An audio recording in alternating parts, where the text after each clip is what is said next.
Pierre Fortier du Réseau d'information des aînés du Québec.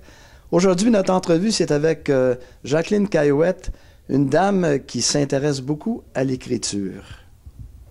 Bonjour, Jacqueline Caillouette. Vous l'avez très bien prononcé. Bonjour, M. Fortier. Vous, la plume, ça vous connaît? La plume, ça me connaît un peu, mais il faut être humble.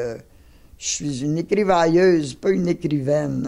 Mais vous êtes bien, bien impliqué avec la Société d'histoire des pays d'en haut, des Laurentides et tout ça. Et beaucoup d'autres organismes. J'ai toujours aimé écrire. J'étais étudiante, puis s'il y avait quelque chose à écrire quelque part, on avait un petit journal, on me l'apportait, on me disait, tu peux participer, fais-nous une page.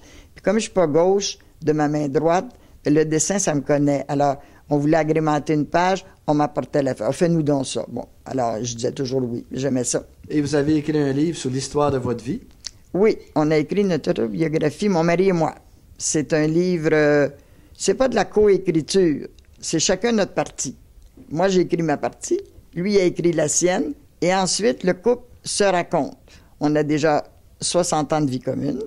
On avait 50 ans à ce moment-là quand on a écrit le livre, mais on n'écrit pas ensemble le même fait. S'il le raconte, moi, je ne le raconterai pas, je vais passer à une autre partie de notre vie. Mais on a fait ça de façon chronologique, là, pour pas trop pour que les lecteurs puissent se comprendre. Et la Société des pays d'en haut, que vous travaillez beaucoup, vous sortez des petits magazines, oui, 4 fois par année? Oui, je participe activement à la revue de notre société. La revue s'appelle La Mémoire.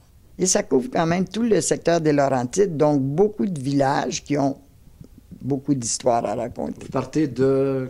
Ça va de Sainte-Anne-des-Lacs jusqu'à presque à Mont-Laurier. Et vous faites également la généalogie de... La généalogie de certaines familles. C'est sûr que on espère que la société durera longtemps et qu'on aura le temps de parler d'un peu tout le monde.